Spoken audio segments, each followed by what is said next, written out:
Mets ta main sur ton cœur. Tu es connecté en direct. Mets ta main sur ton cœur, quel que soit le lieu où tu te trouves.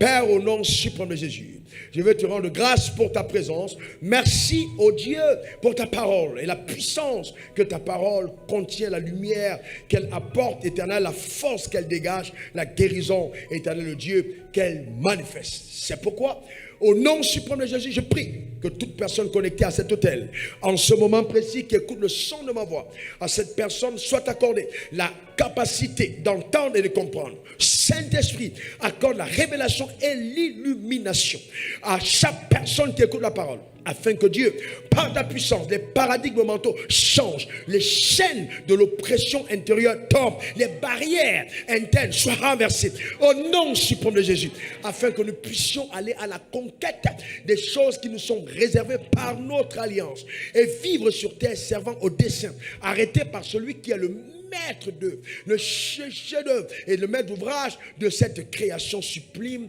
Au nom suprême de Jésus, nous avons prié. Quelqu'un dit 3 fois Amen, Amen, Amen, Amen. Tu peux t'asseoir dans sa glorieuse présence. Je vais faire un effort de ne pas courir. Compte tenu de l'importance du thème que nous allons traiter, et je sais de la complexité qu'il peut avoir de comprendre la profondeur des propos qui seront les miens aujourd'hui de par le Saint-Esprit. Mais comme vous êtes des êtres spirituels, vous comprendrez le langage de l'Esprit. J'ose croire. Et même si vous n'avez pas compris aujourd'hui, en priant, après vous allez comprendre. Parce que je me suis rendu compte que toutes les fois que Jésus enseignait, tout le monde ne comprenait pas ce qu'il disait. Et donc souvent, le fait qu'on se questionne après un enseignement, c'est très très bien pour pouvoir entretenir notre communion avec le Saint-Esprit. Quelqu'un me donne le meilleur des amens. Alors, le thème de mon message, c'est mon alliance de prospérité parle en ma faveur. Mon alliance de prospérité parle en ma faveur. N'ayez pas peur des mots. Ne soyez pas gênés par certains mots. Les personnes religieuses n'aiment pas entendre le mot prospérité. La prospérité est vraiment quelque chose qui caractérise ta relation avec Dieu.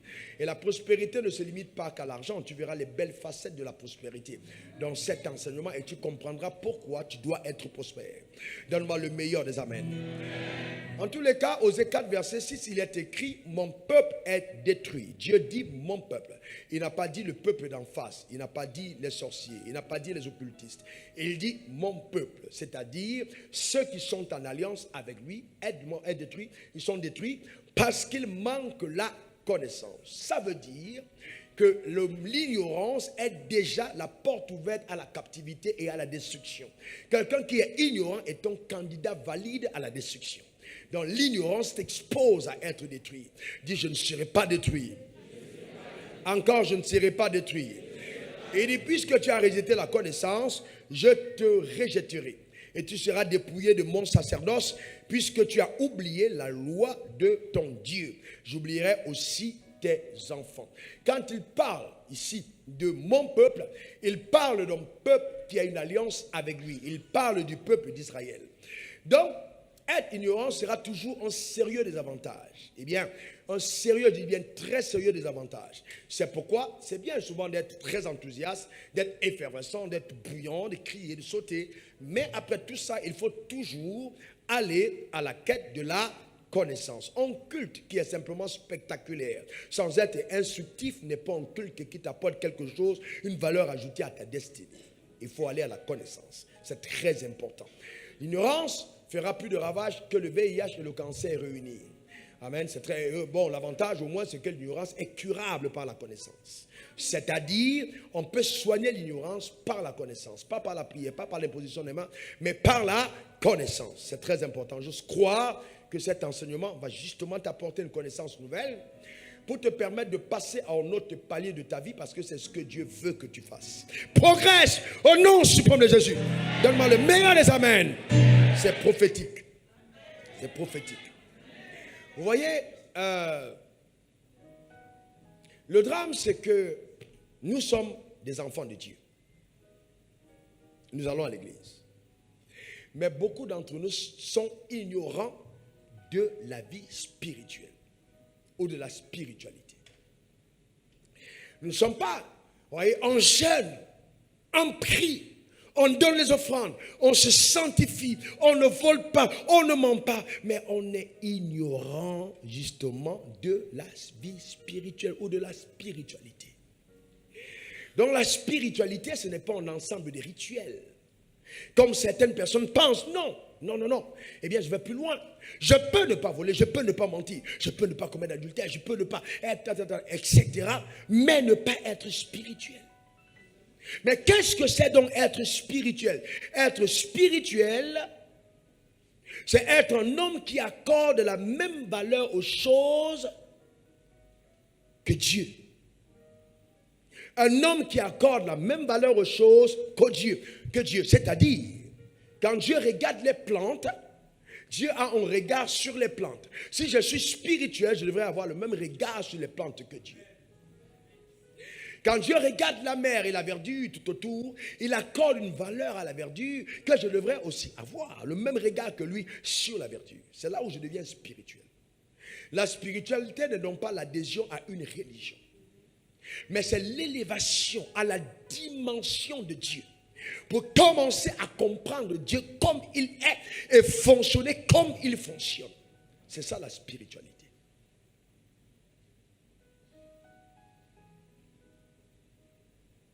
Donc, vous tous qui êtes à l'église, qui venez tous les jours, souvent peut-être 2 fois la semaine, très régulièrement, ça veut pas, c'est pas la garantie que vous êtes spirituel. Pas du tout. Vous savez, si vous comprenez Dieu,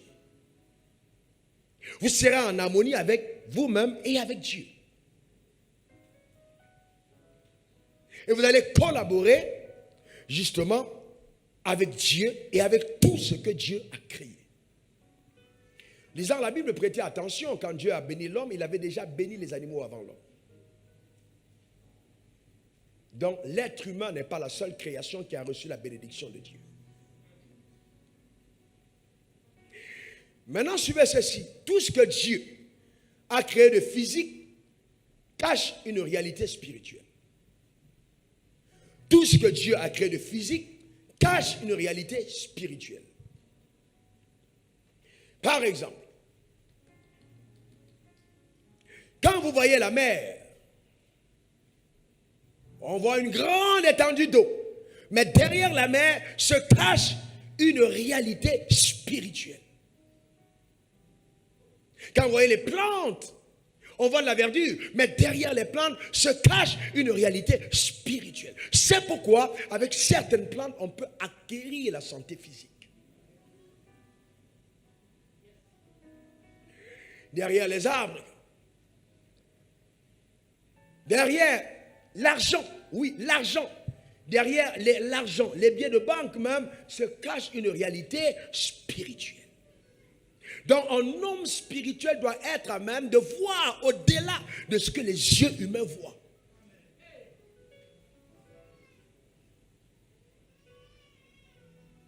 Parce que l'homme qui est physique ne voit que ce que ses yeux voient. Mais l'homme spirituel perçoit au-delà de ce qu'il voit. C'est ça la spiritualité. C'est pourquoi quand tu vois ton voisin d'à côté, peut-être que tu ne vois qu'une femme de 1,75 m. Mais quand Dieu la regarde, il peut être en train de voir une prophétesse, une chef d'entreprise puissante. Donc, ta voisine ou ton voisin est un être spirituel qui cache une réalité que tes yeux physiques ne peuvent voir. Et le drame, c'est que beaucoup d'entre nous, nous sommes voilés à nos propres yeux. C'est-à-dire que nous ne savons pas ce que nous représentons comme réalité spirituelle.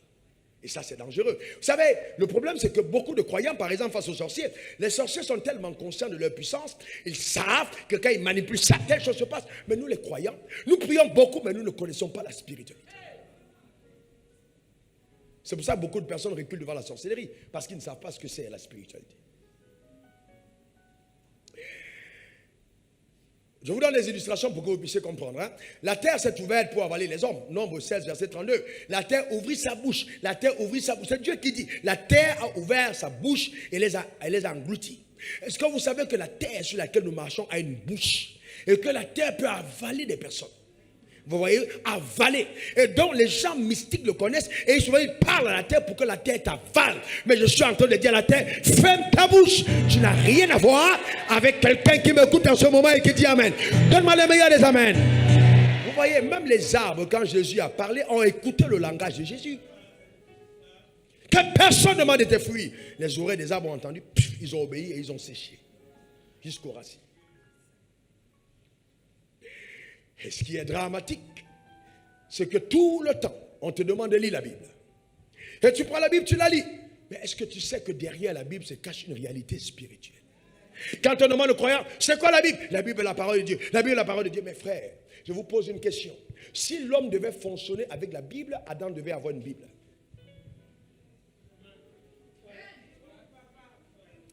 Ça va? Allez jusqu'au bout. Hein. Ne vous déconnectez pas parce que ça va chauffer. Si Adam, écoutez-moi bien, si l'homme devait fonctionner avec la Bible, Adam devait avoir une Bible. Donc Dieu, quand il donne la Bible, c'est vrai que c'est la parole de Dieu, mais vous devez aller au-delà de ce que tout le monde dit, la parole de Dieu, et voir la réalité spirituelle derrière la Bible. Pourquoi est-ce que la Bible a deux grands compartiments? Un appelé Ancien Testament, l'autre Nouveau Testament. Parce que derrière chaque livre se cache une alliance. Quelqu'un dit alliance. Quelqu'un dit alliance. Quand on dit Ancien Testament, on parle de l'ancienne alliance. De l'alliance que Dieu fit avec les hommes par Abraham. Mais quand on parle du Nouveau Testament, on parle de la nouvelle alliance. Celle qui a été établie ou ratifiée par le sang de Christ. Donc les deux sont dans des testaments. Et les testaments en question contiennent les promesses ou les ratifications des accords rattachés à l'alliance.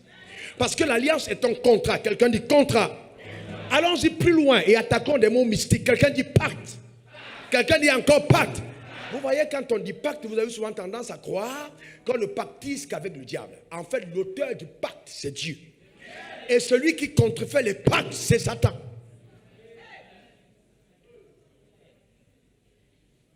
Ça va? Et donc, quelqu'un dit pacte. Et donc, vous devez comprendre que quand on parle de contrat, on parle d'alliance. D'alliance, on parle de contrat. Donc, qu'est-ce que c'est une alliance? Vous voulez noter? Vous notez. C'est un pacte ou un contrat conclu entre deux ou plusieurs parties, incluant des engagements réciproques. Quelqu'un dit engagement réciproque. Encore, engagement réciproque. C'est-à-dire, par exemple, que quand vous avez un contrat, par exemple, le contrat que vous avez avec la SODECI ou avec EDF ou la compagnie d'électricité de votre pays, vous signez un contrat avec eux. Et le contrat stipule que la compagnie a l'obligation, je dis bien obligation d'engagement qu'elle prend, de vous donner du courant. Maintenant, en retour, vous avez aussi l'engagement qui se transforme en obligation de payer le courant. C'est-à-dire que quand on parle de contrat, il y a deux parties qui se mettent ensemble et qui tombent d'accord. Et dans cet accord, chaque partie a donc ses engagements à faire. Lesquels engagements, notez bien, tiennent lieu d'obligation. Donc tu es obligé à cause du contrat. Donc le contrat t'engage. Tout le monde est tenu, n'est-ce pas, d'exécuter. Quelqu'un dit encore Amen. Est-ce que quelqu'un comprend de quoi je parle? C'est très important. Et donc, voyez-vous, et parmi tous les pactes, le pacte le plus important, elle n'est pas celui qui est signé avec le bic, ce n'est pas celui qui est signé, d'accord, avec le crayon. Le pacte le plus important, l'alliance, le contrat le plus important est signé avec le sang. Ça s'appelle l'alliance du sang. Donc, quand vous prenez la Bible a deux compartiments. Deux testaments, d'accord? Les deux testaments découlent de deux alliances signées par deux sangs différents. Le premier, d'accord, signé par le sang que Abraham a apporté à Dieu. Le deuxième, signé par le sang que Dieu a envoyé à l'homme à la croix de Golgotha. C'est pour ça qu'on parle du sang qui parle. Il s'agit là d'un sang d'une alliance. Le sang d'un contrat. Donne-moi le meilleur des amens. Maintenant, comprenez ceci. Donc, quand l'effusion de sang a lieu et que l'effusion de sang est provoquée, cette effusion de sang déclenche donc entre les deux parties une alliance. Et c'est le pacte le plus sacré, c'est-à-dire tu peux interrompre le contrat de ceux-ci, tu dis je ne veux plus le courant, c'est pas grave. Tu dis, tu as résilié. Tu dis, ah, je n'ai plus besoin de ci, tu vas résilier. Mais l'alliance de sang, tu ne peux pas t'amuser. C'est pourquoi vous allez vous rendre compte que nos parents, qui connaissaient les forces mystiques, quand ils sont engagés dans les confréries et ils ont signé les alliances de sang, ça devient quelque chose qu'on ne peut pas interrompre. Tu vas interrompre ça, tu meurs. D'ailleurs, à notre époque, certains d'entre vous n'ont pas vécu cette époque. Voyez-vous, il y a des jeunes gens qui prenaient le sang, ils couchaient la main et ils mettaient dans un verre. Ils secouent dans le verre et ils boivent. Je te jure fidélité, si je te trompe, je deviens fou. Et les gars blaguaient quand ils disaient ça, après ils deviennent fous. Moi, je connais un gars qui est devenu fou parce qu'il a blagué avec le sang. On ne blague pas avec le sang. L'alliance de sang est terrible. C'est pourquoi le mariage, en fait, est basé sur l'alliance de sang. Donc, dans l'alliance de sang, la femme a son hymen. L'hymen est supposé être le stylo de Dieu qui signe le contrat. Et c'est pourquoi il y a beaucoup de femmes célibataires mais déjà mariées. Parce qu'elles ont signé le contrat avec la personne qui n'a pas mis la bague. Et donc quand une alliance a été contractée, une alliance inconsciente a été contractée par le sang, il faut un sang plus puissant pour le briser. Ce n'est pas le sang de bouc qui peut briser ça. Ce n'est pas le sang des taureaux qui peut briser ça. Et Dieu le savait tellement que pour pouvoir briser les alliances inconscientes, il a amené un sang supérieur. Un sang sans péché. Le sang de Jésus. Quelqu'un me donne le meilleur des amens. Quelqu'un dise encore amen. Je prononce sur la base du sang de Jésus. Divorce avec le monde spirituel. Tu es marié dans le monde des ténèbres. Je prononce le divorce. Avec les entités démoniaques. Au nom suprême de Jésus. Je prononce le divorce. Au nom suprême de Jésus. Tu as mangé la nuit. Tu as contracté une alliance. Je prononce le divorce. Tu n'as plus le droit d'être lié. Car le sang de Christ parle en ta faveur. Donne-moi le meilleur des amens. Dis encore amen. Les sorciers même savent que j'ai l'autorité pour interrompre les alliances. C'est interrompu au nom suprême de Jésus. Vous voyez, donc c'est un pacte ancien. Ça a commencé dans le jardin d'Éden, quand Dieu a versé justement le sang de l'animal. Quand il a couvert la nudité de l'homme, il a tué un animal. Il a donc pris les vêtements de peau, il a couvert la nudité de l'homme avec ses vêtements. C'était là le début de l'alliance de sang. Maintenant, vous devez comprendre. Notez bien, quand vous avez une alliance de sang, les passifs et les actifs sont partagés entre les deux parties. Ça, c'est très intéressant. Les passifs et les actifs. Quelqu'un dit passif, actif. Quelqu'un dit encore passif, actif. N'ayez pas peur des mots. Ils peuvent paraître trop gros français, mais c'est des mots simples. Le passif veut dire tout ce qui était de ta marche jusqu'à ce jour. Que tu aies eu des dettes dans le passé. Tout ce que tu as fait avant, ça concerne la personne qui entre en alliance de sang avec toi. Tout ce que tu fais maintenant, que tout ce que tu as entre tes mains, ça le concerne. Donc ça veut dire que quand ton homme entre en mariage avec une fille, il ne doit pas seulement regarder la face de la fille. Il doit regarder le passif. Parce que chaque fille porte un passif. Elle a une charge atomique derrière. Ça peut être démoniaque. Tu entres en mariage avec elle et ta barre commence à tomber parce que derrière tu as épousé des entités. Et si tu n'as pas la force, tu meurs. Il y a des femmes qui avalent les maris.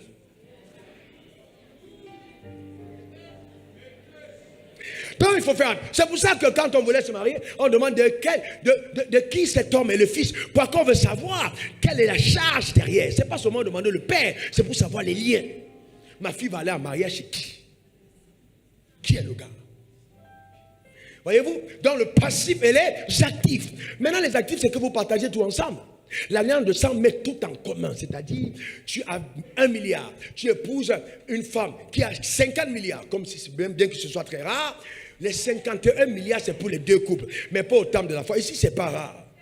Quelqu'un donne le meilleur des amens. Et donc, voyez-vous, ça veut dire que vous partagez les passifs et les actifs. Donc tout ce que vous avez, c'est mis ensemble. La dette de la fille devient ta dette. La dette de l'homme devient ta dette. C'est pourquoi aux yeux de Dieu, quand on dit bien séparé, ce n'est pas un mariage divin. Le mariage biblique, c'est communauté de biens. Vous êtes ensemble dans la communauté. C'est ça le mariage de Dieu. On continue, on continue. Nous parlons de ton alliance de prospérité par l'alliance de mariage. Amen. Donc vous voyez, passif et actif. Je vais illustrer pour que vous compreniez. Vous voyez par exemple un homme un chef d'État puissant, tombe amoureuse d'une fille qui est une prostituée. Et il décide de l'épouser. Eh bien oui. Alors il épouse la fille. Elle est prostituée. Toi tu l'avais souvent pour les passes et tu payais de l'argent. Mais elle devient femme du chef d'État. Est-ce que son statut change du jour au lendemain? est-ce que tu peux encore t'amuser avec elle n'importe comment? Même si tu étais sa matrone, elle a changé. Elle est devenue madame la première dame. Est-ce qu'elle a passé un concours? Non. Est-ce qu'elle méritait? Non. Elle a été justement secouée et visitée par la grâce de cet homme qui a porté le regard sur elle. Et sa condition a changé. Donc dans notre alliance avec Dieu, Dieu dit, je change ton statut, pas à cause de tes origines, pas à cause de qui tu es. Je change parce que je t'ai aimé. Même si tout le monde dit que tu ne vaux rien, j'ai décidé d'en faire mon épouse. Et à partir de ce moment, j'ai payé le prix qu'il faut pour que tu deviennes ma femme. Tout ce que j'ai est à toi. Tout ce que tu as est aussi à moi. Dieu est sérieux. Dieu ne ment pas. Tout ce qui est à lui est à toi. Voyez-vous, c'est comme dans le mariage. L'homme met facilement son compte bancaire à disposition, mais la femme difficilement. Bon, mais ce n'est pas toutes les femmes, n'est-ce pas? Très bien. Donc, quelqu'un dit passif et actif. Pourquoi vous comprenez la force de l'alliance? Quelqu'un dit force de l'alliance. Quelqu'un dit force de l'alliance. Oh, cette année, l'alliance va te porter dans les hauteurs. Je te vois atteindre des dimensions insoupçonnées. Amen. On est en train de parler des domaines où ta capacité n'a rien à voir. Je te garantis, les choses qui vont t'arriver vont t'arracher le sommeil. Tu ne vas pas dormir toi-même. Tu ne dormiras pas. Tu vas être là et puis ta femme te voit pleurer. Elle dit, chérie, qu'est-ce qui ne va pas? Le film passe devant toi, tu te rends compte qu'en fait tu étais disqualifié. En fait, tu ne méritais rien. En fait, tu étais rejeté. Dans ta famille, personne ne croyait en toi. Sauf que le gars a porté ses regards sur toi. Ah, et a décidé de faire de toi ton épouse. Donne-moi le meilleur des amens. Dis encore amen. Et la chose la plus importante dans le mariage, c'est que vous ne devez jamais permettre à vos maris, à vos amis ou aux amis de ta copine de faire interférence dans votre relation avec votre époux. De la même manière qu'aucun prophète ne doit se mêler dans ton alliance avec ton père. Quelqu'un dit alliance. Quelqu'un dit alliance. Donc la main de Dieu va te porter. Ça, ce n'est pas, je ne suis pas en train de te demander, je suis en train de te dire. Je t'annonce, c'est vrai, quelque chose va se passer dans ta vie de surprenant. Regardons simplement le cas dans l'ancienne alliance. Hein. David et Jonathan. Vous savez que David était choisi par Dieu. David n'est pas de famille royale. Dieu a un sérieux problème. Parce que n'étant pas de famille royale, on succède au trône par filiation. Donc celui qui prend le trône doit être fils d'eux. Mais entre-temps, David n'est pas fils d'eux. Mais Dieu va créer des situations pour qu'il puisse arriver au trône. Regardez comment il va entrer au trône. Parce que ça va vous montrer pourquoi il faut faire attention. Dans la vie, il y a des gens, quand tu les rencontres, ils te permettent de transiter, d'atteindre certaines dimensions à cause du contact. 1 Samuel 18, verset 3 à 5. Jonathan fit alliance avec David. Quelqu'un dit alliance. Quelqu'un dit encore alliance. Parce qu'il l'aimait comme son âme. Donc, Jonathan a aimé David. Et là, certaines personnes disent, oh oui, on va bénir les mariages homosexuels. Ça, ce n'est pas l'amour d'un homme qui soit avec une femme. Non, avec un homme. Non. Ça, c'est l'amour. L'amour vraiment de quelqu'un qui aime son frère. Ce n'est pas des homosexuels, ça. Non, Dieu hait l'homosexualité et il aime l'homosexuel. Il faut en sortir. Continuons au verset 4. Il ôta le manteau qu'il portait. Pour donner à David. Vous savez, dans les alliances, il y a certaines choses, il faut faire attention. Souvent, faites attention, les vêtements que vous prenez des gens qui vous donnent. Je ne peux pas accepter l'habit de n'importe qui. Je n'accepte pas le cadeau de tout le monde. Il y a des cadeaux que tu ne dois pas prendre parce que tu ne connais pas l'origine et ce qu'il y a derrière. C'est très important parce que là, Jonathan va donner son manteau, c'est qu'il a déjà porté, ses vêtements, même son épée et son arc. Pour qu'une alliance ait lieu, il y a certains facteurs. L'échange de vêtements, échange de noms, partage d'un repas commémoratif. Il y a tellement de points, l'érection d'un monument, qui font partie des points de l'alliance. Oui, l'effusion de sang. Là, il va partager son vêtement. Et il va donner ça à David. Regardez la suite. D'accord? David allait et réussissait. Ce n'est pas étrange parce qu'il a reçu les vêtements de qui? De Jonathan. Partout où il part, il réussit. Partout où, n'est-ce pas, l'envoyait Saül. Qui est le père de qui? De Jonathan. Il fut mis par Saül à la tête des gens de guerre. Et il plaisait à tout le peuple, même aux serviteurs de Saül. Donc, vous voyez, en contractant cette alliance, quelque chose d'extraordinaire va se produire. Donc, voilà David qui est là, et voilà Saül. Saül regarde David, il aime David. Maintenant, il entre en alliance. En entrant en alliance avec David, il partage les actifs et les passifs. Donc, Jonathan est supposé avoir le trône.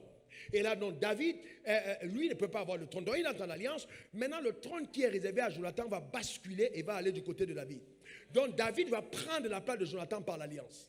Donc, David devient éligible pour devenir roi parce qu'il a pactisé une alliance avec Jonathan. Vous comprenez? C'est pourquoi, même à la mort de Jonathan, David va chercher les descendants pour demander est-ce qu'il reste quelqu'un de cette maison pour que je lui fasse du bien, parce qu'il comprend que même si la maison m'a combattu, cette maison m'a donné un allié qui m'a permis d'obtenir ce que Dieu m'avait promis. Que cette année, tu fasses ce genre de rencontre. Ton personne de dire Amen m'embête. Que Dieu te donne de faire cette rencontre. Ces rencontres de destinée, je les appelle les facilitateurs de ta destinée. Quand tu les rencontres, tu passes à un autre palier de ta vie, à un autre niveau de vitesse. Il y a des gens qui facilitent ta destinée. Quand Dieu t'a oint, quand Dieu t'a appelé, il y aura toujours des facilitateurs.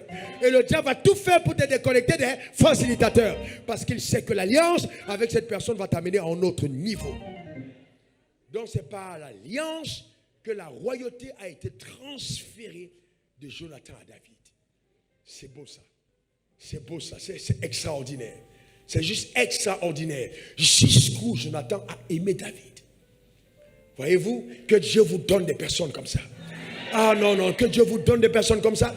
Et que Dieu vous donne d'être Jonathan pour un David. Que Dieu vous donne d'être David pour un Jonathan. Au nom suprême de Jésus. Alléluia. Et vous voyez, c'est donc important de bien comprendre que la Bible a une haute dimension spirituelle. Donc les gens qui la lisent ne la comprennent pas. Et ça, c'est dramatique. Dramatique. Regardons un texte qui me bénit beaucoup. Le texte de Jérémie 8, verset 7. Même la cigogne connaît dans les cieux sa saison. La cigogne c'est quoi? C'est un oiseau, n'est-ce pas? La tourterelle, l'hirondelle et la grue observent le temps de leur arrivée. Mais mon peuple ne connaît pas la loi de l'Éternel. Donc la Bible dit, la cigogne connaît dans les cieux sa saison.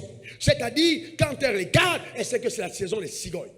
Vous savez, quand vous êtes prophétiquement alerte, vous pouvez sentir qu'il y a quelque chose qui est en train de se passer. Il y a quelque chose qui est en train de se faire. Il y a dans l'atmosphère quelque chose que le ciel est en train de préparer pour ta destinée.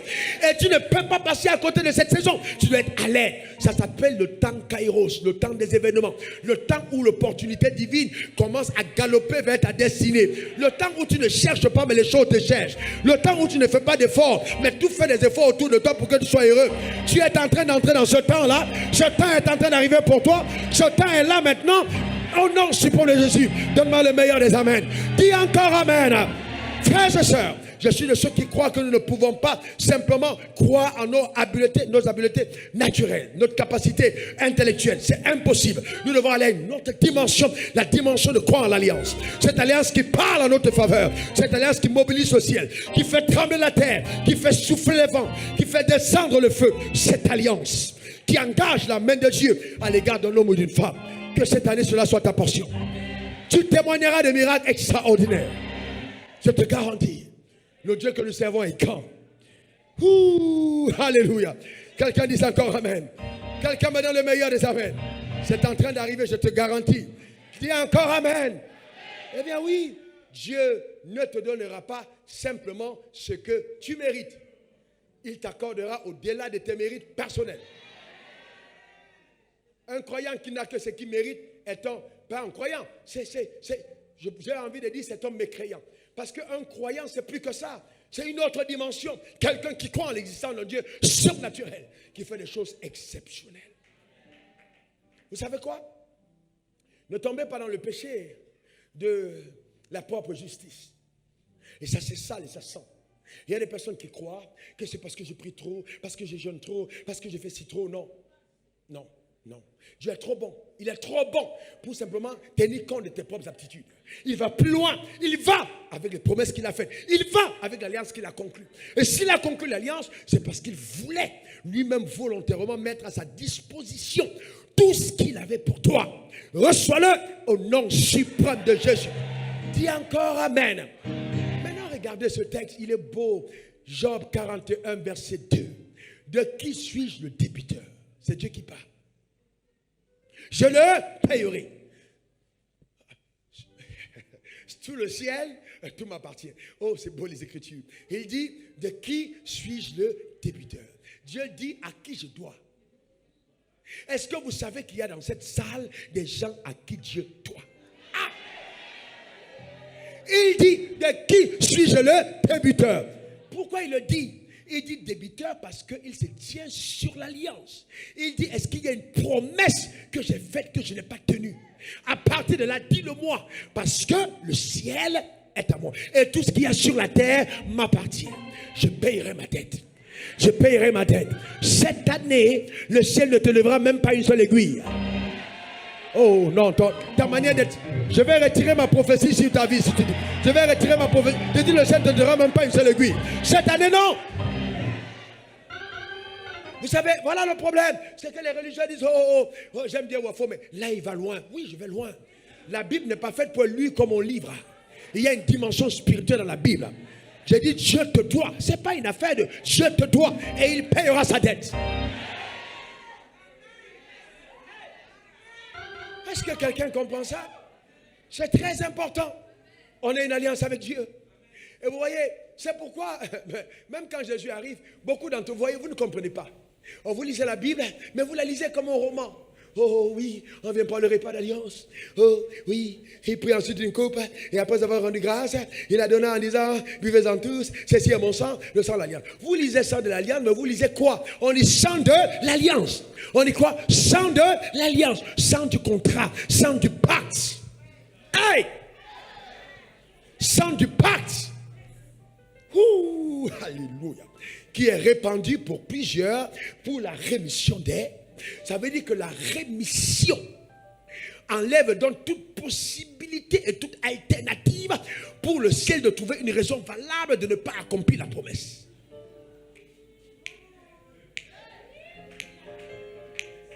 Hey, il enlève lui-même par le sang toute raison légale. De façon que quand le sang enlève, alors la privation de la gloire n'est plus jamais ta portion. C'est juste fort. C'est extraordinaire. C'est fantastique. Et c'est pour ça que l'apôtre Paul, ayant compris ce que Dieu m'a donné de comprendre et que j'explique en peu de mots intelligibles, mais qu'il faut avoir l'oreille spirituelle pour comprendre, dira dans 1 Corinthiens 10, verset 16, la coupe de bénédiction que nous bénissons. Donc il comprenait que la coupe qu'on prenait n'était pas en vin, n'était pas en sang simple. C'est une coupe de bénédiction. C'est-à-dire quand tu bois, ce n'est pas la malédiction. Moi, je ne comprends pas pourquoi les hommes peuvent avoir un problème avec la bénédiction et pas la Sainte Seine. Quelqu'un qui boit la bleuse, qui prend la Seine, n'aurait pas d'alliance. Il est en train de dire, je crois en la bénédiction. La coupe de la bénédiction que nous bénissons. Il n'a pas dit la coupe de malédiction, la coupe de la bénédiction. N'ayez pas peur des mots. Dis, je suis béni.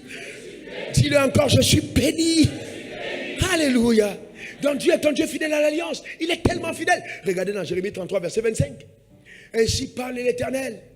Si je n'ai pas fait mon alliance avec le jour et la nuit, si je n'ai pas établi les lois dans les cieux et les cieux et la terre. Des cieux, il a établi la loi, les lois des cieux et de la terre. Vous voyez, dans les cieux ont des lois, la terre a des lois. Le drame, c'est que beaucoup de croyants vivent sur la terre et ne comprennent pas les lois de la terre. La terre a des lois. Vous ne pouvez pas outrepasser les lois de la terre.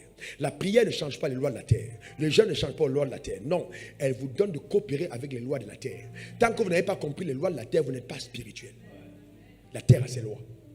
Vous ne pouvez pas gouverner dans un environnement sans comprendre les lois de la terre. Et le ciel a ses lois. Donc vous devez comprendre les deux lois, les lois du ciel et les lois de la terre. On a le temps cette année pour que je vous enseigne les deux types de lois. Il y a les lois du ciel, il y a les lois de la terre. Vous ne pouvez pas vivre sur la terre étant ignorant des lois. C'est clair que vous allez passer à côté. Mon peuple périt faute de connaissance. Voyez donc, il dit, je vais donc, si j'ai mon alliance avec le jour. Maintenant, je vous pose une question. Qui a déjà vu le jour se lever? Qui lève la main. Vous savez, oh c'est extraordinaire, le jour s'est levé, très bien, tu vois le jour se lever. Qui a déjà vu la nuit tomber, qui lève la main. Alléluia. Vous savez que nous sommes dans une dimension spirituelle intense. J'ai fait une belle expérience cette nuit, d'accord, j'étais en train de prier. À partir d'une heure du matin, j'ai commencé d'abord tôt. Après, j'ai continué à 1h du matin. Je suis là, juste en train de prier. J'ai eu un temps de partage avec ma femme. Et elle est allée dormir 1h du matin, jusqu'au matin, jusqu'à 6h. Je n'ai pas dormi depuis hier. Je suis debout. À 5h30 du matin, le Seigneur m'a dit, demande la force surnaturelle pour la journée. Je me suis mis à genoux, j'ai dit, Seigneur, je reçois l'énergie. Et j'ai reçu une énergie incroyable. Je suis parfaitement en forme. Pourquoi? Parce qu'on n'est pas des êtres physiques. Et il y a une dimension, je n'ai pas dormi depuis hier. J'étais au sport hier soir, je n'ai pas encore dormi et je ne dormirai que la nuit. Pourquoi? Parce que je suis un homme spirituel. Donc, il y a une dimension dans laquelle, quand nous opérons, on n'est plus dans le monde physique, on est connecté à des choses spirituelles. Avec précision. Les 13 personnes qui devaient venir au salut, j'ai annoncé, ils sont venus au premier culte. Dieu a montré clairement les choses qu'il est en train de faire. Et je veux vous dire, frère, on va être étonnés. Il y a des gens parmi vous, à l'heure où je parle, je vois des couronnes d'or posées sur la tête. Cette journée est une journée de ton intronisation dans ta royauté. Intronisation dans ta royauté. Intronisation dans ta royauté. Tu porteras tes couronnes. Il dit, si je n'ai pas trompé l'alliance que j'ai faite avec le jour s'est levé en son temps. La nuit s'est levée en son temps. Pourquoi est-ce que je tromperai l'alliance que j'ai faite avec toi? Dieu dit qu'il ne ment jamais. Dieu ne va pas devenir menteur avec toi. Il ne ment jamais. Il tiendra son alliance. Il tiendra son alliance. Il tiendra son alliance. Frères et sœurs, Dieu va tenir son alliance. Amen. C'est très important, ne te laisse pas décourager. Imaginez ce Dieu qui parle à notre père Abraham. Abraham, il dit à Abraham, tes descendants seront captifs en Égypte pendant combien de temps? 400 ans. Abraham meurt. Abraham ne vit plus. Abraham a déjà pourri. Les os sont là. Et puis quand le temps arrive, Dieu va lui-même chercher un sauveur. Il va chercher un messie pour le peuple d'Israël, qu'il va sortir de la maison de Pharaon qu'il avait élevé. Dieu est tellement puissant qu'il est capable d'amener en adoption dans la famille de l'ennemi la personne qui va le déstabiliser. Dans son propre sein. Quand l'heure arrive, il le cherche au désert. Et regardez ce qu'il va dire. Exode 3, versets 6 à 8. Il ajouta, je suis le Dieu de ton père. Hey! Quand Dieu te parle ainsi, il est en train de dire, jeune homme, ce n'est pas ton visage qui me plaît, c'est l'alliance qui m'attire. Ce n'est pas ton visage, ce ne sont pas tes mèches, ne les colore pas en jaune, bleu, vert. Ce n'est pas ça qui m'intéresse, c'est l'alliance qui m'attire.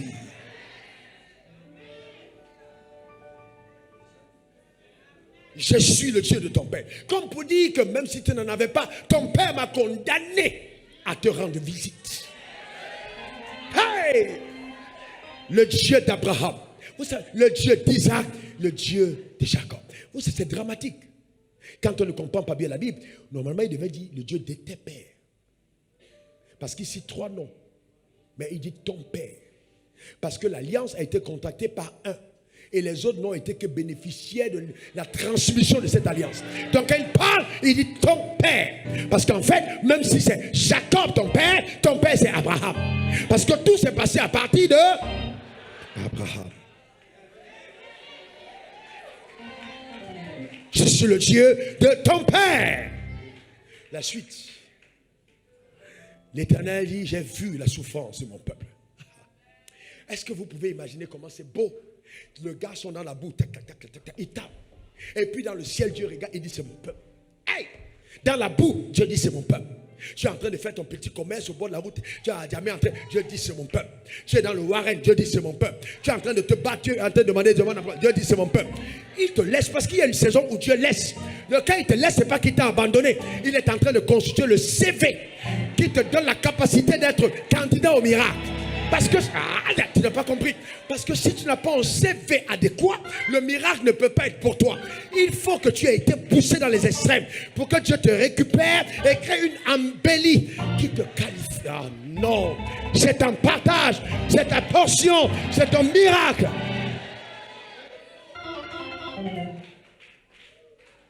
Hey! Quel grand Dieu! Quel grand Dieu! J'ai vu la souffrance. Regardez, il dit, j'ai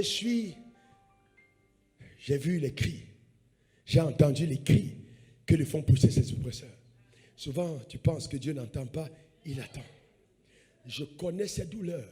Ça veut dire, tu as mal, il a mal. Tu as mal, il a mal. Tu as mal, il a mal. Continuons. Il dit, je suis descendu pour le délivrer de la main des Égyptiens. Et pour le faire monter dans ce pays, dans un bon et vaste pays. Oh, pourquoi est-ce que Dieu ne leur a pas donné un petit pays? Parce que Dieu ne donne jamais ce qui est petit. Il donne toujours ce qui est vaste. Je suis en train de déclarer l'élargissement de ton entreprise. Ah, reçois le nom de Jésus. Je donne ce qui est vaste. Remets le texte. Un bon et vaste pays. Dans un pays où coule le miel, le lait et le miel. Le miel, dans les lieux qu'habitent les Cananéens, les Essiens, les Émoriens, les Phérésiens, les Éviens, les Ébousiens et les Zienzienziens. Dans tout ce qui est rien, il dit, je les ai mis là pour être gardiens de ta terre. N'aie pas peur d'eux, ils sont là pour garder ton territoire. Parce que s'ils n'étaient pas là, quelqu'un d'autre aurait occupé, c'est des gardiens. N'aie pas peur, le territoire est à toi. Donne-moi le meilleur des amens. Dis encore amen. Le territoire est à toi. Qu'importe qui a déjà le marché, on te le donnera. Qu'importe qui a déjà le contrat, c'est ton contrat. Qu'importe qui a déjà introduit, tu seras introduit. N'aie pas peur des ien. Est-ce que quelqu'un comprend de quoi je parle? Non, Dieu est avec toi. Dis encore amen. Quelqu'un qui a une alliance est une personne spéciale. C'est une personne spéciale. C'est une personne spéciale. C'est à cause de cette alliance qu'il a fait sortir le peuple. Mais vous voyez, quand Dieu traite son alliance, il dit, je suis descendu pour le délivrer. Mais personne n'a vu Dieu, mais on a vu Moïse. Et je suis descendu. Personne n'a vu Dieu, mais on a vu Wafo. Le drame, c'est que vous croyez plus à Moïse qu'en moi. Et vous faites mal. Parce que Dieu dit, je ne suis pas le Dieu des morts, mais le Dieu des vivants. Donc Dieu est obligé de greffer au nom d'Abraham, au nom qui vit. C'est ça le drame. Le problème, c'est que vous dites, vous voulez Moïse, mais Dieu dit, je t'envoie Wafo. Mais c'est lui que Dieu a envoyé. Dieu dit, je suis descendu pour te délivrer. Il est là pour te délivrer. Ce n'est pas la blague. J'ai l'onction de Dieu sur ma vie pour t'apporter à la terre promise. Ce n'est pas la rigolade. Je ne raconte pas des fables. La main de Dieu est sur ma vie. Ce n'est pas des histoires. Je suis descendu pour te délivrer. Je veux lever ma main droite vers le ciel et engager la foi que j'ai vers toi, l'alliance que j'ai vers toi, l'alliance que tu as vers le ciel. Au nom suprême de Jésus. Que tout ce qui avait été installé comme barrière invisible soit maintenant renversé au nom suprême de Jésus. Tu n'auras pas à attendre l'année prochaine. Non, c'est maintenant que Dieu te visite. Ce n'est pas demain, c'est aujourd'hui. Au nom suprême de Jésus, reçois cette grâce sur ta vie. L'accélération, le propulsement, la hauteur, la distinction par la main de Dieu qui te visite au nom suprême de Jésus. Donne-moi le meilleur des amens. Dis encore amen.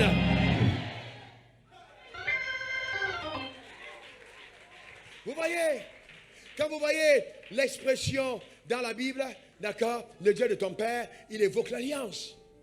Il évoque l'alliance. Chaque autel a son alliance. Chaque autel a son alliance. Chaque autel a son alliance. Et chaque autel a son sacrifice. Parce que l'autel, c'est le lieu de rencontre entre les divinités et les humains. Mais la passerelle, c'est le sacrifice.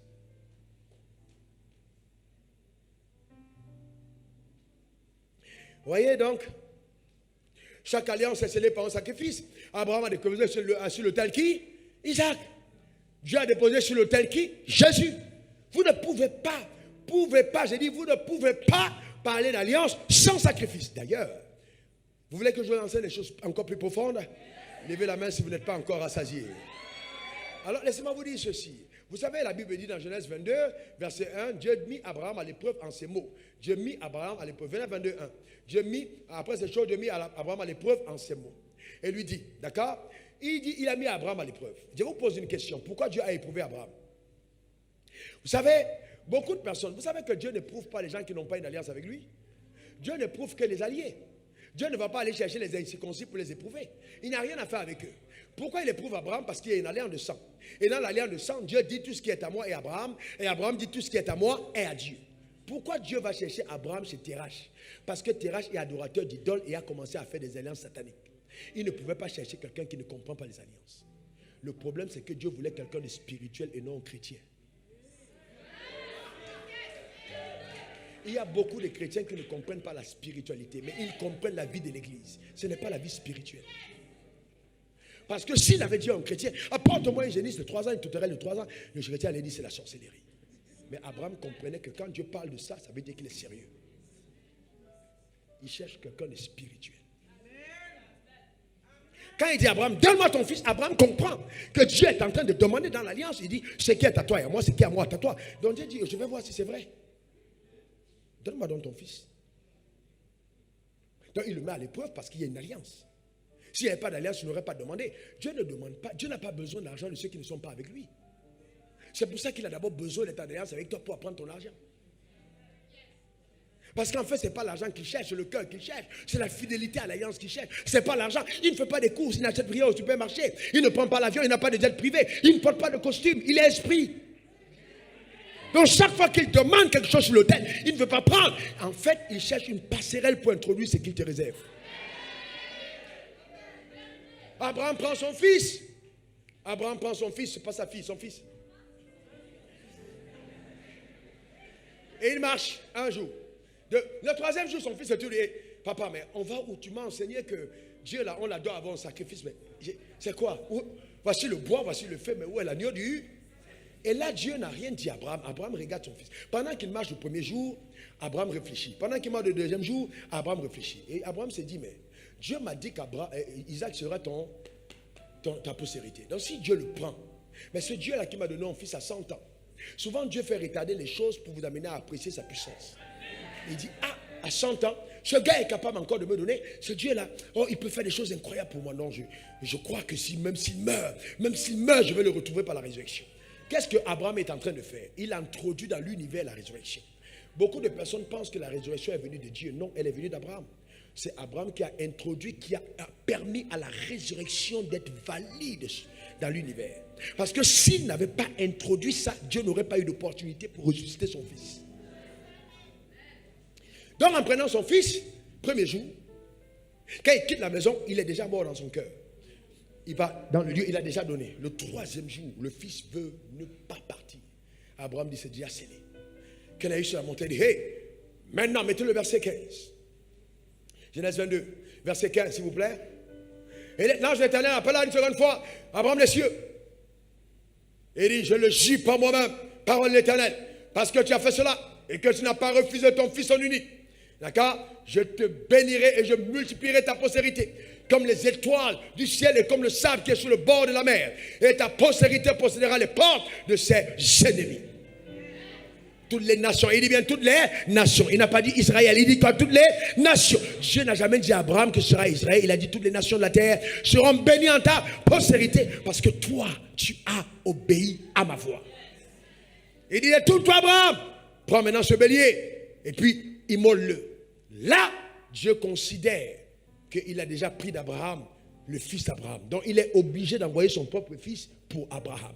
Donc quand le fils vient et il descend sur la terre, il ne descend pas pour toi d'abord. Il descend en réponse justement à la foi d'Abraham à l'égard de Dieu. Donc Abraham devient celui qui autorise légalement la crucifixion du Messie.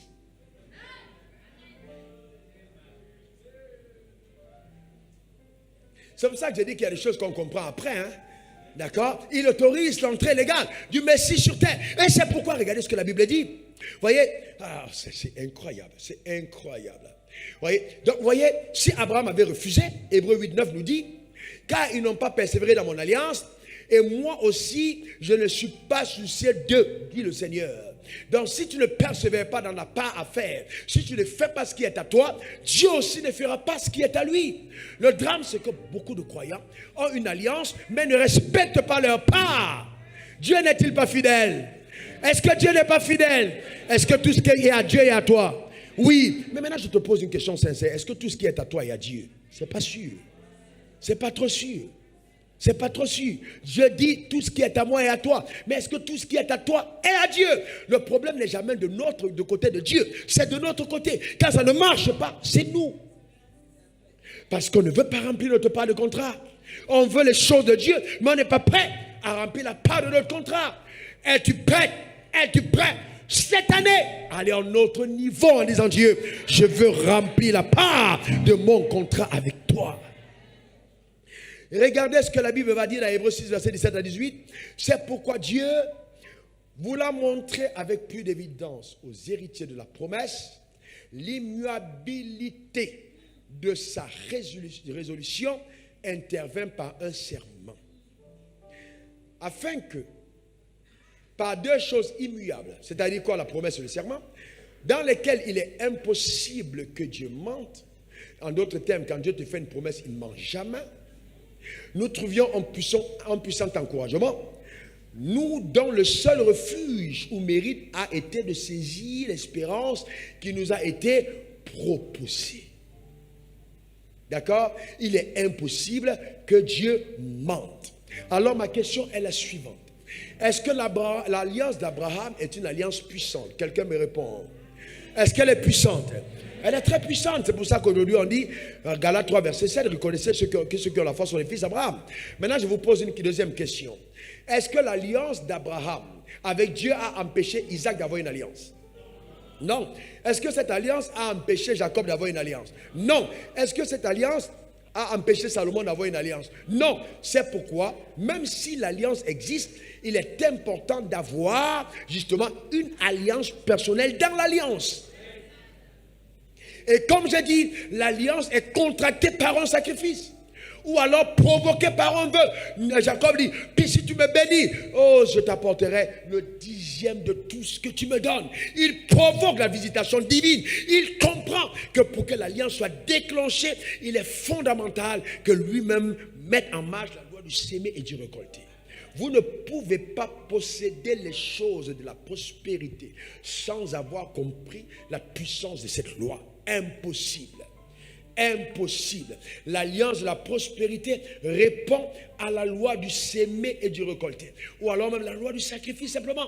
Vous ne pouvez pas accéder sans sacrifice. Impossible. Il est important, évidemment, d'aller au sacrifice. Maintenant, je vais vous montrer 12 choses. 12 choses, justement, que la prospérité apporte dans votre vie. Amen, parce que je vous ai dit que la prospérité, ce n'est pas que l'argent. Il y a 12 choses fabuleuses que la prospérité apportera dans ta vie. Et chaque fois que tu vas entendre une, ça va venir dans ta vie. Amen. Je n'ai pas dit demain, j'ai dit aujourd'hui. Je n'ai pas dit demain, j'ai dit aujourd'hui. Je n'ai pas dit demain, j'ai dit aujourd'hui. Oh, ta manière de dire amen à distance, ça m'embête vraiment, mais amen. Amen. 12 choses, amen. Tu prends dans ton stylo et commence à consigner ces choses qui vont venir dans ta vie. Numéro 1, la santé. Je parle du genre d'alliance que Joseph avait quand la prospérité l'accompagna. Joseph n'avait pas encore l'argent, mais il avait déjà la prospérité. La prospérité va précéder la venue de l'argent. La prospérité arrive avant l'argent. D'accord? La prospérité t'accompagne. La prospérité a accompagné Joseph et qu'elle t'accompagne aussi. Au nom de Jésus-Christ. Dis encore amen. Donc il y a la santé divine. Tu ne peux pas être prospère et malade. Non, la santé divine. Je prospère à tous égards et sois en bonne santé comme prospère l'état de ton âme. Parce que la prospérité va provoquer un état jouissif. On ne peut pas jouir étant malade. Il faut que tu sois en bonne santé. Donne-moi le meilleur des amens. Deuxième chose, la prospérité va provoquer la sagesse et l'intelligence. Quand Joseph est arrivé chez Potiphar, tout a commencé à prospérer. Il a commencé à avoir des équations intelligentes. Une intelligence d'en haut qui a amené la maison à changer. Tout ce qu'il touchait prospérait. Parce que Dieu était avec lui. Reçois cela au nom suprême de Jésus. La troisième chose, c'est que la prospérité va t'apporter la protection. Quelqu'un dise encore amen. Quelqu'un dise amen. Quelle que soit la haine des frères de Joseph, ils n'ont pas pu le tuer parce que la prospérité le gardait. Vous voyez, c'est très important. Tu ne mourras pas avant ton heure. Tu ne seras pas sacrifié. La prospérité te garde. Au nom suprême de Jésus. Donne-moi le meilleur des amens. On a demandé à une jeune sorcière pourquoi est-ce que elle dit non, on l'amène, elle dit non, ça c'est pas les pasteurs. On a demandé, mais et le pasteur va faux, qui est venu sur l'église, elle dit, ah, quand ce gars-là, tu peux même pas le regarder. Elle disait à leur chef, tu peux même pas regarder ce gars dans les yeux. Le type de feu qu'il y a dans ses yeux, il te regarde, tu vas tourner le visage. Ouais, sérieusement, c'est l'onction de prospérité. Ça dégage une protection extraordinaire. La prospérité va amener la distinction. C'est-à-dire, on met ton nom sur un papier et on met les papiers ensemble. On jette les papiers dans le feu, mais à cause de ton nom, là où il y a ton nom, le vent va porter le papier à part. Et ton nom ne va pas peur. Que cette faveur soit sur ta vie. Au nom suprême de Jésus. La distinction dans ta génération. Donne-moi le meilleur des amens. Quelqu'un ne te connaît pas, mais il voit seulement ton nom, il commence à t'aimer. Il est fan de toi. Amen. Juste failli. Il y a quelque chose qui le touche dedans. C'est la distinction divine. Que cela soit ton partage. Au nom suprême de Jésus. Il y a des gens, quand vous les détestez, vous êtes spirituellement malade. Les gens prospèrent, on les déteste pas, on les aime. Ils ont quelque chose qui font que tu aimes leur présence. Je ne sais pas si c'est de toi qu'il s'agit. J'ai vu la couronne sur ta tête. Il y a la paix. Quelqu'un dit paix. Je vous donne ma paix, pas comme le monde vous la donne. Recevez le shalom de Dieu. Quelqu'un dit le meilleur des amens. Il y a aussi la joie. La prospérité donne la joie. Les gens prospèrent, ils rient. Ils sont contents. Ils sont seuls. Ils dansent. Ils sont souvent comme des enfants. Ils ont une dimension comme des petits enfants. Vous voyez, la Bible dit, si vous ne ressemblez pas à ces petits enfants, vous n'entrez pas dans le royaume des cieux. Cette joie-là qui t'amène, on est là, on dit, mais comment est-ce que c'est? Il danse, il est content, il rit. C'est ça la prospérité. Le vrai bonheur. Que cela envahisse ton âme au nom suprême de Jésus. Dis encore amen. Ensuite, la prospérité vient avec la richesse et la gloire. Je n'ai pas dit seulement la richesse, parce qu'on peut avoir la richesse sans la gloire. Ça apporte la richesse et la gloire. Vous n'avez pas encore vu des maisons des riches, mais il n'y a pas de gloire. Ça ressemble à un musée de masques de manque. C'est-à-dire, tu entres dedans, c'est obscur, il y a une obscurité satanique là. Tu te rends compte que l'atmosphère même n'est pas douce. Tout est cher, mais tout est laid. C'est beau, mais c'est laid. Il y a quelque chose qui ne va pas. Il y a quelque chose qui ne colle pas. Mais il y a des endroits, c'est juste dépouillé. Il y a un petit tableau, une petite chaîne. Mais tu sens la vie, les ruisseaux de la gloire qui ruissellent. Cela est ton partage au nom suprême de Jésus. Ce n'est pas le surcharge qui fait la beauté. C'est la finesse de l'esprit. Amen. Donne-moi le meilleur des amens. Alléluia. Donc, ce n'est pas la peine de mettre 15 chaînes, 25 trucs. Non, la finesse. Juste un petit truc là, un petit discret là quelque part. Mais quand tu passes, on sent qu'il y a une femme qui est passée. Amen. Qu'est-ce que quelqu'un comprend de quoi? On sent qu'il y a quelque part. Voyez, il y a des gens, quand la gloire ne t'accompagne pas, même un homme te regarde, tu es belle, mais tu n'es pas une femme. Quand je dis tu n'es pas une femme, tu n'es pas une femme de la maison, tu es belle. Mais il y a quelque chose qui fait qu'on ne te considère pas comme une femme. On peut te considérer comme tout, mais pas une femme. La richesse et la gloire. Quand ça secoue tes cheveux, le vent souffle. Oh, reçois cela au nom suprême de Jésus. La gloire de Dieu. Ensuite, numéro 8, la faveur. Quelqu'un dit faveur. Quelqu'un dit encore faveur. Et je suis en train de dire la vérité. Dieu vient de me dire qu'il y a une femme ici parmi nous. On a mis quelque chose sur ton visage pour que les gens te regardent et ne t'aiment pas. Tu as toujours des tragédies après tragédie après tragédie dans tes relations. Maintenant, Dieu me dit de te dire que ce matin, maintenant à ma parole, maintenant, au nom suprême de Jésus, c'est terminé et brisé. Ça ne reviendra plus. C'est fini.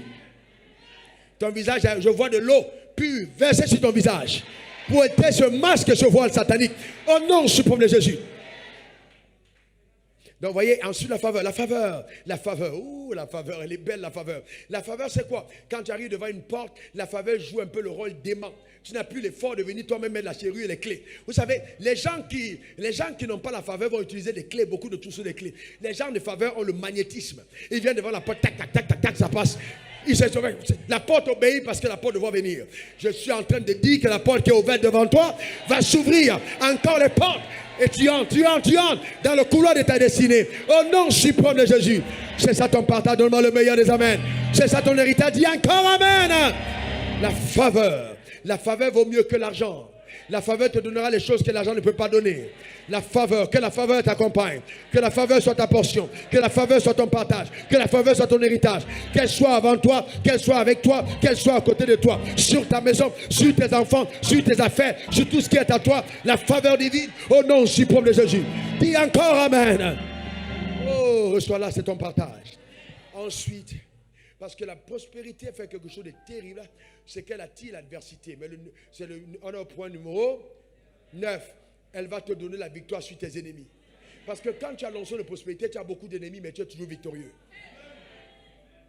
Toujours attaqué, mais jamais atteint. Toujours imité, mais jamais égalé. Spécimen unique conçu dans les laboratoires de Dieu. Et révélé dans sa dispensation par la main de Dieu au nom suprême de Jésus. Donne-moi le meilleur des amens. Dis encore amen. Donc elle te donnera la victoire sur tes ennemis. Point numéro 9. Numéro 10. Elle va susciter dans ton cœur la crainte de Dieu et provoquer l'adoration. Elle va susciter dans ton cœur la crainte de Dieu et provoquer l'adoration. C'est pas qu'on va dire adorer le Seigneur, non. Toi-même, tu es seul et puis tu es là. Oh, tu pleures. Tu lèves les mains. Oh, Dieu, je t'aime. Oh, alléluia. Tu ne peux pas dormir sans kisser le Seigneur. On te regarde. Mais attends, qu'est-ce qu'il fait là? Il est devenu fou, non? Tu es dans une autre dimension, frère. Tu vibres à une autre fréquence. Toi seul, tu comprends. Dieu a touché ton cœur. Tu es devenu un adorateur. Amen. Pendant que tes amis te disent non, on va ici, on va à gauche, tu dis non. Je ne suis plus dans cette dimension. Je ne cours plus après ce genre de choses. C'est terminé parce que j'ai dit bye bye. C'est pas que le pasteur est là, mais le type de prospérité que tu as suscite dans ton cœur la crainte de Dieu. Tu es tellement béni que tu ne peux pas désobéir. Tu le crains. Tu crains. Parce que ce qui arrive dans ta vie est tellement miraculeux que toi, tu as peur. Tu le crains. 11, l'élévation. Pas à l'escalier, mais ascenseur. Soudainement, le type d'élévation de Joseph. Tu quittes la prison pour devenir premier ministre le même jour. Vous étiez en cellule avec des prisonniers. Vous avez regardé le journal du matin, le journal de 8 heures. Et puis on vient te chercher à 11 heures. Et on retrouve maintenant le journal de 20 heures. Les collègues prisonniers qui disent que mais pourquoi Joseph a duré dehors? Ils regardent à la télévision, mais la prospérité était en train de parachever son œuvre. Est-ce que quelqu'un comprend de quoi je parle? Au journal de 20 heures, Madame Potiphar est là. Potiphar est là parce qu'il est le chef d'état-major de l'armée. Sauf que là, quelqu'un d'autre vient de prendre le pouvoir et il est obligé de se mettre à ses garde-vous, à son ordre, à son service. Il prend le commandement du pays. Il s'appelle Monsieur Joseph, couronné de la faveur. Que cela soit ton partage, que cela soit ta portion. Au nom suprême de Jésus. Donne-moi le meilleur des amens. Quelqu'un dise encore amen. Frères et sœurs, faites tout, mais ne doutez jamais de la capacité de Dieu de faire des choses que ton intelligence ne soit pas capable de comprendre. Tu vivras des choses rares, des témoignages uniques, des événements particuliers. Si tu racontais à quelqu'un, il dira que tu mens. Je te garantis, Dieu va faire des choses que ton intelligence, dans toute son élévation, ne peut concevoir. Parce que c'est au-dessus de toi. Il va t'épater, il va te positionner, il va te mettre là-haut de sa propre main. Quand Dieu te lève, personne ne peut te rabaisser. Et le point numéro 12, il va te faire asseoir sur le fauteuil de ta destinée. La prospérité te fait asseoir sur le fauteuil de ta destinée.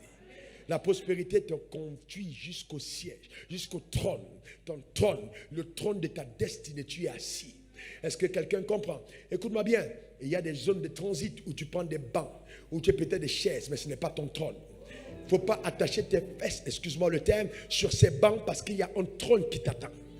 Amen. Ce sont peut-être des escales techniques pour te permettre de ne pas être trop fatigué. Mais ton trône t'attend, là où Dieu a conçu que tu arrives. Et la prospérité est là pour te conduire à bon port. Quelqu'un me donne encore le meilleur des amens. Quelqu'un dise encore amen. Oh, que quelqu'un dise j'aime Dieu. Encore j'aime Dieu. Mais vous savez, le problème c'est que certains d'entre nous ne comprenons pas la raison pour laquelle Dieu nous bénit. Est-ce que tu veux comprendre pourquoi Dieu te bénit? Est-ce que tu veux comprendre pourquoi il y a une alliance de prospérité? Oui, c'est très important. Premièrement, il te bénit pour confirmer l'alliance qu'il a avec ses pères, avec tes pères. Deutéronome 8, 18. Il te bénit pour confirmer l'alliance qu'il a avec tes pères. Donc Dieu te bénit d'abord à cause de l'alliance. Quelqu'un dit alliance. Donc à cause de ce qu'il a juré à Abraham, il y a des choses qui t'arriveront. Oh, j'aime cet amen isolé. N'oubliez pas que je suis dans le prophétique. Dieu ne peut pas me tenir éveillé simplement pour que je vienne parler. Je suis en train de dire des choses, ce n'est pas parce que je n'écris pas que ce n'est pas fort. Je dis encore, écoute-moi très bien, ces choses vont arriver à cause de ton père. D'accord? Dieu va donc le faire pour son alliance, à cause de l'alliance qu'il a, n'est-ce pas, avec ton père. De deux, Dieu va le faire pour que tu en jouisses. 1 Timothée 6, verset 17. Recommande aux riches du présent de ne pas être orgueilleux, de ne pas mettre leur confiance dans des richesses incertaines, mais de la mettre en Dieu, qui nous donne toutes choses avec abondance pour que nous en jouissions. Oh, 1 Timothée 6, verset 17. Tu vas en jouir. Donne-moi le meilleur des amens. Vous savez, les gens pensent que non, Dieu t'a béni d'abord aussi pour que tu en jouisses. Oh non, tu vas donner à l'église après. Mais avant, je vais dire, il y a la part de Dieu. Avant, c'est en premier, il y a encore la part de Dieu. Mais jouir, ça fait partie du plan de Dieu. Dieu ne peut pas te créer. Et puis tu es là, tu as un problème, apporter une chaussure qui coûte 100 000. C'est pas possible, Dieu t'a béni. Dors bien. Il y a des gens qui meurent jeunes à cause du titre d'oreiller. Ton oreiller te le matin, ta tête. À toi, tu as l'argent. Et il y a des oreillers modernes qui peuvent te masser le tuba, tu dors, c'est les poils. Amen. C'est important, frère. On a fait toutes choses afin que tu en jouisses. C'est important. Tu as la jouissance, c'était bien. Et il dit, c'est ce qu'il dit dans sa parole. Il dit, lorsque tu bâtiras et habiteras de belles maisons. Ça veut dire qu'une maison qui n'est pas belle, bâtie par toi, est ton péché. Dieu veut qu'elle soit belle. Dieu ne veut pas que tu dises qu'on vienne consacrer la maison et tu as mal bâti. Il faut qu'elle soit nickel. La beauté est divine. C'est-à-dire que ta maison devient un témoignage de Dieu. Même ta chaussure. Je suis chrétien. Je suis en route. Tous les jours, tu arrives au bureau, tes chaussures ne sont pas cirées. C'est quel genre de croyant on a ça? Ton corps est le temple de Dieu pour que tu en jouisses. La jouissance. Je veux, mange bien. Attiqué, darba, foutou, aloko, hamburger, riz, sauce graine, gnagnan. Mange. Il n'y a pas de problème. Mange bien. Je veux que tu en jouisses. Amen. Il n'y a pas de péché. On va terminer le jeûne ce soir. Mange. Demain tu manges. Dieu n'a pas de problème. Mange bien.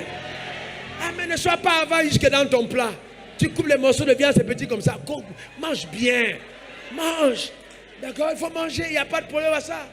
D'accord? Il n'y a aucun problème, frère. Tu vas laisser la terre. Change ta voiture. Elle est trop vieille. Prends une nouvelle. L'argent dans le compte ne te sert à rien. Mets-toi une bonne voiture. Roule-la bien. Tu chantes des cantiques. Dieu est bon. Il m'a fait du bien. Oh mon âme, lève-toi et loue le Seigneur. Dieu est bon. Il m'a fait du bien. Oh mon âme, lève-toi. Il n'y a aucun problème, frère. Non, vraiment, ce sont les pauvres. Quels pauvres, frères et sœurs? Il n'y a aucun problème. Paye-toi de beaux costumes, de belles chaussures, de belles montres, de beaux bracelets. Sois paré. Dieu n'a pas de problème à ce que tu portes des bijoux. Il compare son église à une fille parée. Sois belle. Mais n'exagère pas aussi. 5 bijoux là. Sois ferme. Mais sois belle. Hein? Tu comprends ce que je veux dire? La finesse. Il n'y a aucun problème. Dieu n'a pas de problème avec ça. Est-ce que quelqu'un comprend ça? Il faut en jouir. Ne soyez pas ce genre de croyants. Ils ont tout le visage serré. Tout le visage serré. Ils vont aller au ciel. Ils vont aller au ciel. Ils ne comprennent pas le rôle spirituel de la nourriture. La nourriture te donne l'énergie pour vivre. Mange. Même le fait, vous savez que même le fait de se bien habiller impacte ton système de pensée.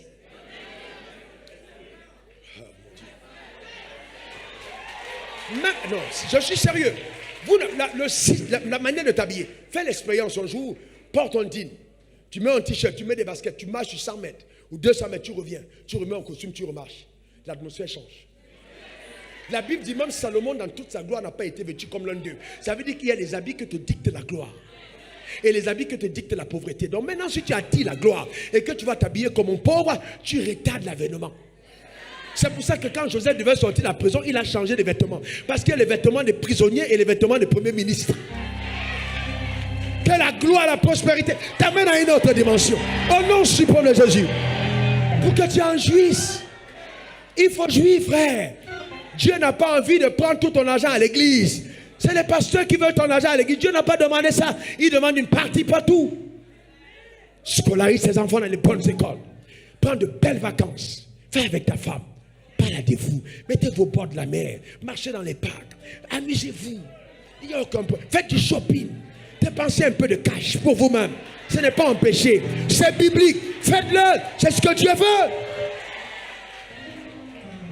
Maintenant, les gens ne disent pas ça, mais ils se cachent pour faire. Moi, je vous dis la vérité. C'est ça. Il n'y a pas de péché dedans. Il n'y a aucun péché. Aucun péché. Aucun péché. Aucun péché. Est-ce que quelqu'un comprend ça? Il faut en jouir. Il faut en jouir. Et il faut bien en jouir. Quand tu vas mourir, tu vas laisser dans le compte bancaire et d'autres personnes vont encore en jouir. Il faut bien profiter de ce que Dieu te donne. Aucun problème. Amen. Dieu n'est pas méchant pour te prendre seulement comme juste un pape là. Et puis ça passe par toi, ça part. Toi, tu es seulement un spectateur et puis ça part à l'église. L'œuvre de Dieu, ce n'est pas l'église. Seulement. Ce n'est pas vrai. Et c'est ça, justement, on a berné les Africains. Oui, faites ça. Vous allez. Je vous pose une question. Les hindouistes, les Chinois, les Japonais, ils ne viennent pas à l'église. Pas beaucoup. Mais ils ont compris les lois du ciel et de la terre. Que nous ne comprenons pas. Et nous sommes là tout à l'heure. Oh, feu, feu, feu. Et on fait brûler nous-mêmes dans notre propre camp. Parce qu'on est ignorants. Il faut que ça change. Je suis sérieux, je suis énervé parce que la religion est en train d'entarer, d'amener des personnes à un niveau de voiler, enténébrer, ensorceler, envoûter cette génération. Et les gens pensent que oui, oh, pasteur, prophétise, prophétise, oh oui, je vois le numéro des voitures. Oh, FJJ, JJ, KKKK, Ko, Ki, Kaki, Ko. Hey, oui, reçois. Hey frère, tu vas où avec ça? Tu vas où avec ça? Hey, amen. Et puis on te voit, toi, tu es avec ton gros van. Amen, amen, amen. Tu vas où? Calme-toi. Et il y a des lois du ciel et de la terre. Il faut les connaître. Il faut connaître ces lois.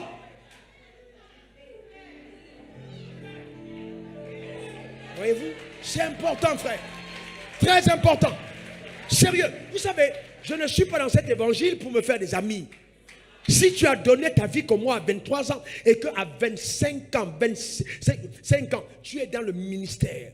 À 27 ans, tu mets la carte du monde, tu dis à Dieu, envoie-moi où tu veux et Dieu te dit, donne-moi ta famille comme funérailles, organise les funérailles. Tu n'es pas là pour jouer, frère. Je n'ai aucune envie de plaire à qui que ce soit. Aucune envie. Ce n'est pas ça qui me préoccupe. Pas du tout. Demandez à ma femme, vis-à-vis de ma mère, frère, tout le monde. Mais dans l'amour, je ne suis pas là pour plaire à quelqu'un. Je vous dirai la vérité, c'est du faux, c'est de la tromperie, c'est de la séduction, c'est des mensonges. Il faut arrêter ça. Tu ne peux pas avoir pour tête Christ et t'embourbé dans les égarements pareils. Honte à toi. Et je suis ton pasteur. T'as pas honte? Tu m'écoutes parler et tu fais quoi avec ça? Va plus loin que ça. Va plus loin que ça. Écoute-moi bien, dites-moi un peu. Si c'était vrai que ça marche, ça marchait chez eux? Un aveugle ne peut pas te montrer le chemin.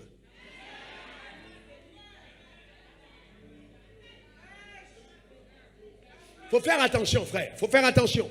C'est pas comme ça que ça se passe. C'est pas comme ça. D'accord? Tu es fâché, fâche-toi. Tu veux brûler, brûle. Saute, pas en l'air. Là, il sait que tu es bien fâché. C'est quoi ton problème? Tu n'aimes pas la vérité? Souris. Même si c'est jaune, montre-moi tes dents. Oh, le problème. Je te dis la vérité.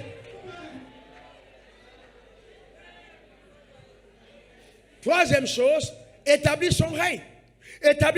Quand Dieu a béni Adam, qu'est-ce qu'il a dit? Adam, il a dit quoi, Adam? Pasteur, enseignant, tu es un enseignant de la parole. Il a dit quoi? Qu'elle a béni? Après, il a dit quoi? Je te donne du fruit d'arbre portant de là. Ce sera quoi? Ce sera ta nourriture. Il dit ta nourriture. C'est-à-dire, tu extrais la semence, mais tu manges. Il dit, tu extrais la semence, mais tu manges. Non, attends, frère. Quand vous regardez la sémence, entre la sémence et le fruit, qui est plus gros? Continuons. Donc, pour établir son règne, celui qui a des oreilles entend. Pour établir son règne, son règne. Vous voyez? Donc, quand Dieu te donne l'argent, c'est soit pour bâtir le tabernacle, soit tu vas aller construire le veau d'or. Beaucoup de personnes parmi nous, au lieu d'aller avec le tabernacle, construisent le veau d'or. Parce qu'ils n'ont pas compris le côté spirituel de l'argent. L'argent est spirituel. Derrière, vous voyez, quand on parle de spiritualité, quand tu as de l'argent, il y a quelque chose de spirituel derrière l'argent. Donc, quand on n'a pas compris ça, on commence à être téléguidé par la force de l'argent. La seule façon de contrôler l'argent, c'est de circoncire l'argent. Tant que l'argent n'est pas circoncis, elle n'entre pas dans l'alliance. La circoncision, c'est de couper le prépuce, jeter une partie devant la face de Dieu. Donc quand tu viens ici devant l'autel, oh Seigneur, je donne ma portion d'alliance, tu es en train de circoncire ton argent. Et cet argent ne peut pas t'amener ailleurs. Maintenant, les gens, au lieu de circoncire leur argent, ils percent leur nez. Dieu t'a dit 10%, tu donnes 1% sur le nez percé. Ce n'est pas l'argent circoncis. Il faut circoncire.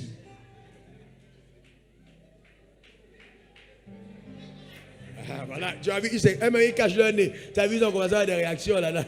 Faut ça. Non, je vois les nez percés là. Regarde ton voisin, tu vas voir le petit trou à côté. S'il est concerné. Tu as vu? Que Dieu te bénisse. Tu cherches quoi? Est-ce que tu as les yeux pour voir? Que Dieu bénisse ton âme. Que Dieu bénisse ta vie. Il faut circoncire. Quelqu'un dit circoncision. Encore. Mais regardez les gens qui ont eu le veau d'or. Le veau d'or, ils sont tombés, n'est-ce pas? Ils sont morts. Sur la montagne. Moïse était en haut. Ils sont morts en bas. Pourquoi ils sont morts? Parce qu'ils n'ont pas rompu le but pour lequel l'argent est donné. Est-ce que vous savez qu'il y a des gens qui meurent avant leur heure à cause du fait qu'ils n'ont pas utilisé l'argent de Dieu comme ça se doit? Vous voulez que je vous donne une référence biblique? Ananias et Saphira, ils sont morts. C'était leur argent.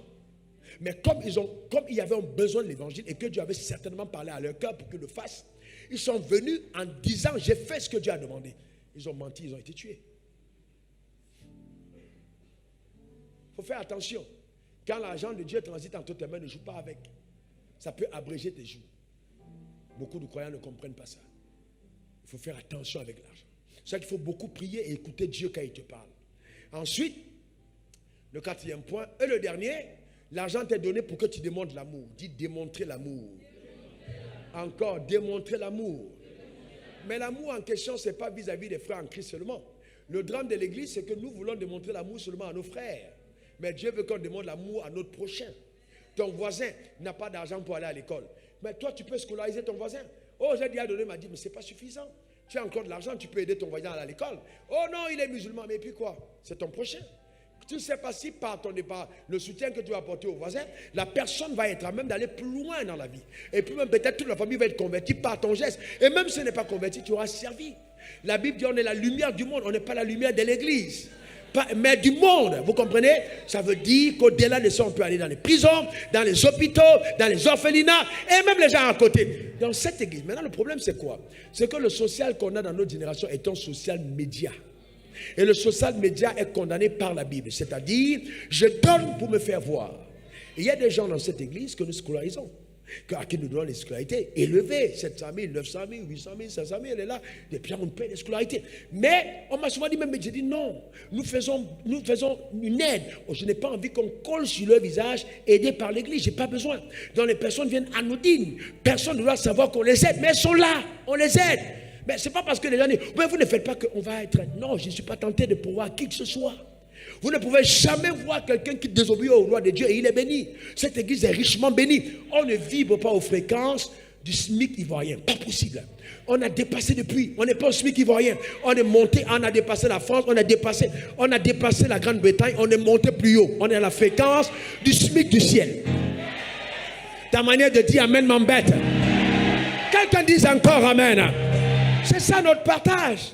Frères et sœurs, il faut aider les gens. Il faut aider. Mais stratégiquement.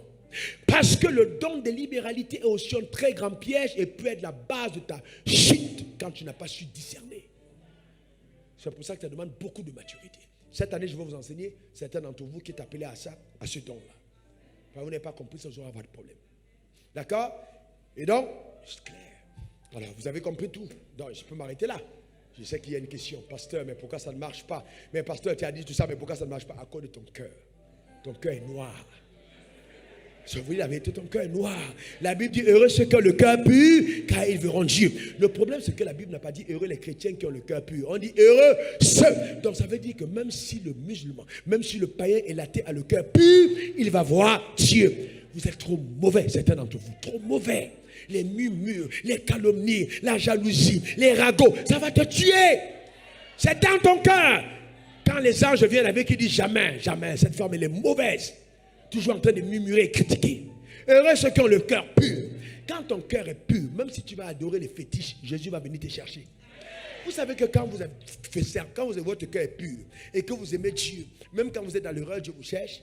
Allez demander à Saül, à Saul, de ça. Il n'a pas tué les gens. Est-ce que Dieu l'a tué? Dieu l'a cherché. Pourquoi? Le cœur. Son cœur était bon, mais c'est ça qui était mauvais. Dieu regarde dans ton cœur. Ça ne sert à rien de venir là. Oh, je lève ma main. Oh Seigneur, me voici devant toi. J'apprends ma personne d'aller. Mais tu es une sorcière. Vraiment, honnêtement, tu es dangereuse. Ça ne va jamais marcher. Garde ton argent. Repentis-toi d'abord. Crie à Dieu. Pleure avant de revenir. Parce que ça ne va pas marcher. Tu es mauvais. Tu es une mauvaise personne. Ingrate. Quand Dieu te parle, c'est toi qui es là. Tu es venu ici, tu n'avais rien. Ou dans ton église, on a prié. Tu as commencé à avoir un peu. Maintenant, quand on dit oui, apportez-le, oui, ils sont toujours en train de demander. C'est toi qui vas dire ça. Tu sais où on t'a ramassé. La grâce là t'a localisé. C'est toi qui vas commencer à parler contre Dieu. Ton cœur est mauvais. Répands-toi. Entre-temps, les gens ne font que fleurir. Ils font que fleurir. Toi, tu es là depuis 12 ans. Tu dis vraiment, ça ne marche pas. Ça marche. Bien même. L'onction agit. Les gens progressent. C'est toi qui as arrêté. Parce qu'il ne faut pas te tromper. L'horloge de Dieu n'est pas comme l'horloge des hommes. L'horloge des hommes, tac, tac, tac, tac, tac, tac, tac. Mais Dieu, quand ça ne va pas, ça s'arrête. Donc les gens sont en 2020, mais toi tu es en 2010, ça fait 10 ans. C'est dans ton cœur, tu ne peux pas progresser. Ton cœur est mauvais, répands-toi. Ah, Seigneur, non, ton cœur, ta bouche même, escargot spirituel dedans. Il faut enlever ça. Oh, je suis sérieux, hein? Il faut changer, il faut changer. Les chrétiens d'aujourd'hui, là, non, écoute, ne parle pas en langue, parle en français, dis la vérité. En langue, là, tu ne comprends même pas ce que tu es en train de dire. Parle en français, dis la vérité. Je murmure, je vis dans l'impudicité, je suis un bandit, je suis un escroc, je suis à l'église pour escroquer le pasteur, j'attends l'occasion. Père, pardonne-moi, dis la vérité. Voilà le problème que vous avez. En fait, Dieu m'a dit clairement pendant ces 7 jours de jeûne, les hommes n'ont qu'un seul problème, pasteur, quoi? Le problème de leur cœur. Il m'a dit, moi, je suis capable de faire des choses qui surprennent les hommes. Il me dit, fils, les hommes ont un seul problème, c'est leur cœur. Si vous m'avez entendu faire des prières ces derniers temps, c'est trop profond. Parce que Dieu m'a dit la subtilité, le labyrinthe profond et complexe du cœur de l'homme. Les mauvaises choses tapent à l'intérieur. Tu vois une soeur, elle est là. Oh, alléluia. Si tu es pasteur, tu dis qui va être béni. Tu dis, Dieu dit, hé, mon petit, reste. Si moi j'ai laissé quelqu'un longtemps là, je la connais. Oh, laisse-la. Lève ta main sur elle. Continue. Tu dis, papa, mais c'est une bonne soeur. Il dit, ah, toi aussi. Donc si ça ne marche pas là, c'est toi. Je ne suis pas en train de blaguer. Je ne blague pas. Non, je dis sérieusement la vérité. Je ne blague pas. C'est toi le problème. Il faut parler à Dieu. Crier avec ton cœur. Changer de l'intérieur. Il faut être fatigué de faire des surplaces. Tu connais toutes ces vérités. Tu fais quoi avec? Dès qu'on sort ici, tu entres dans les trucs compliqués. Change ton cœur. Vous avez mis le rouge à lèvres sur les lèvres, c'est tellement rouge. Enlevez le rouge, mettez le sang. Purifiez vos lèvres. Non, sérieusement, il faut changer. Changer. Il faut changer. Il faut changer. J'ai gémi dans la prière cette nuit comme je n'ai jamais prié avant. Dans des sanglots. Dans des sanglots emportés par des spasmes de la vie de l'esprit. Certains d'entre vous, vous devez changer. Maintenant, si vous voulez rester comme ça, mes mains ne sont plus devant Dieu. Je vous ai tout dit. Ah ouais. Vous devez changer. Vous devez changer. Sérieusement. Vous devez changer. Amen. Vous devez changer. Il faut ôter l'ingratitude, il faut ôter la malhonnêteté, il faut ôter la duplicité, il faut ôter ces choses. Baisse ta tête, parle à Dieu, s'il te plaît. Baisse ta tête, parle à Dieu, s'il te plaît. Baisse ta tête. Ta soeur est bénie. Où est ton problème? Ton frère est béni. Pourquoi tu es jaloux? Pourquoi tu ne veux pas voir le bien des autres? S'il te plaît, répands-toi. Tu es compétitif. Tu ne veux pas voir les autres progresser. Tu veux que ce soit toi.